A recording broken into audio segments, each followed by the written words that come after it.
जय श्री कृष्णा। आज शबरी माता की कथा हम सुनाएंगे। इस कथा से ये समझना चाहिए कि भक्ति में क्या जरूरी है। भगवान ना जाति देखते हैं, ना ही भगवान सुंदरता देखते हैं, और ना ही भगवान धन देखते हैं, और ना ही भगवान अमीर देखते हैं, ना ही भगवान गरीब देखते हैं। भगवान को तो सिर्फ भाव के भूखे हैं भगवान। इस कथा से यह समझ आएगा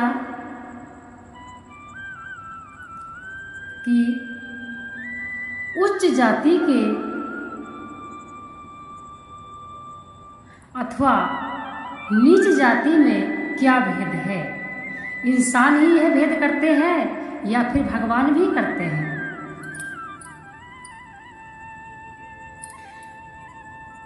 शबरी भिलनी थी। कौन थी शबरी? भिलनी हीन जाति की थी, परंतु थी भगवान की परम भक्त। उसने अपने जीवन का बहुत सा अंश दंड कारण्य में छिप छिप कर ऋषियों की सेवा करने में बिताया था। जिधर से ऋषि स्नान करने जाते, उस रास्ते को झाड़ना, कंकरीली जमीन पर बालू बिछाना, जंगल से काट काट कर ईंधन लाकर उनके आश्रमों में रख देना, यही उसका काम था। मतंग मुनि ने उस पर कृपा की। भगवान के नाम का उपदेश किया और ब्रह्मलोक जाते समय वे उससे कह गए कि भगवान राम तेरी कुटिया पे पधारेंगे। उनके दर्शन से ही तू कृतार्थ हो जाएगी। जब तक यहीं रहकर भजन करो।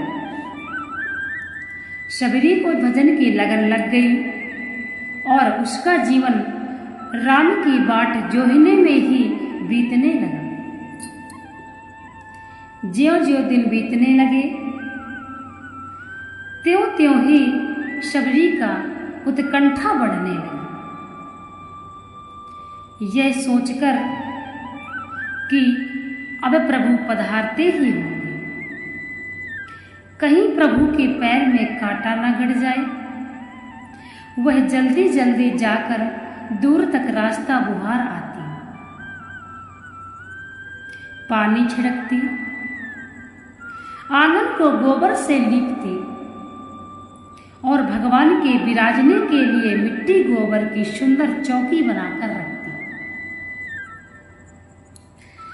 जंगल में जा जाकर चख चख कर जिस पेड़ के फल मीठे होते तोड़ तोड़ कर लाती और दोनों में भर कर रखती। दिन पर दिन बीतने लगे। उसका रोज का यही काम था। ना मालूम वह दिन में कितनी बार रास्ता बुहारती थी, कितनी बार चौका लगाती और चौकी बनाती तथा फल चुन चुन कर लाती। आखिर भगवान उसकी कुटिया पर पधारे।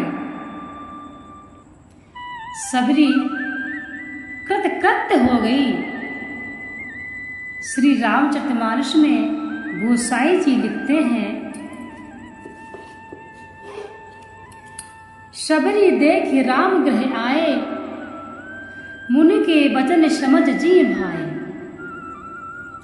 सरस जे लोचन बाहु विशाला, जटा मुकुट सिर उर बनमाला। श्याम और सुंदर दो भाई, शबरी परी चरण लपटाई।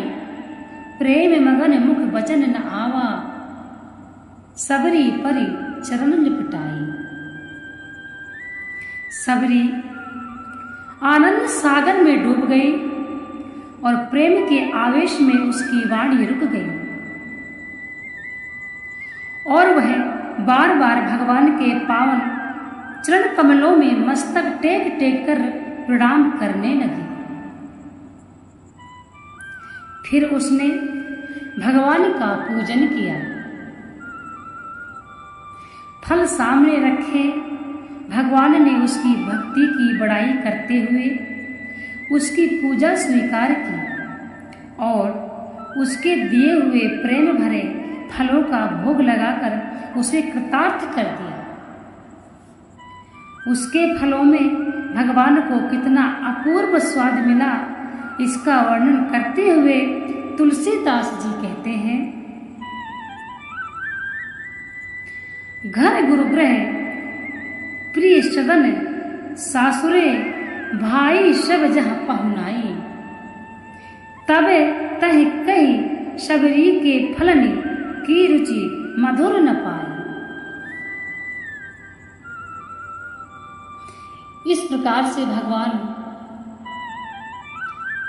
श्री राम शबरी का सम्मान करते हुए, मर्यादा पुरुषोत्तम श्री राम शबरी का सम्मान करते हुए उनके फलों का भोग लगाया, बड़े ही आनंद से खाए।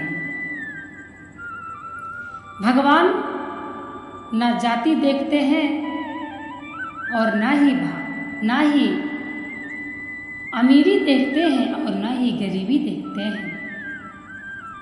यदि भगवान सुंदरता देखते होते तो जब भगवान की दर्शन नहीं होते।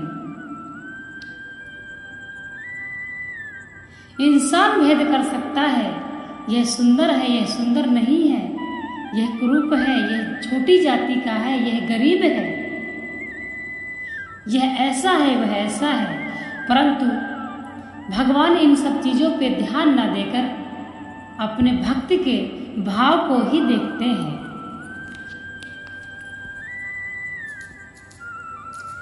भक्ति करने वाला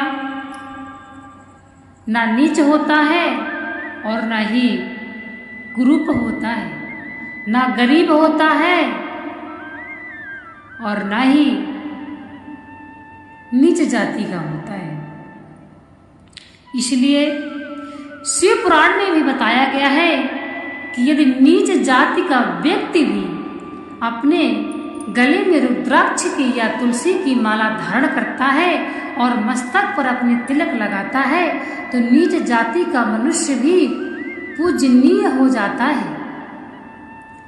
तब यह बात हम इंसानों को समझ क्यों नहीं आती है? इसलिए जब तक सत्संग नहीं करेंगे, जब तक अपने शास्त्रों को नहीं समझेंगे, तब तक अपने धर्म का पालन कर पाना नामुमकिन है। अच्छी तरह से धर्म का पालन वही व्यक्ति कर सकता है जो व्यक्ति को सत्संग तथा शास्त्रों में रुचि हो।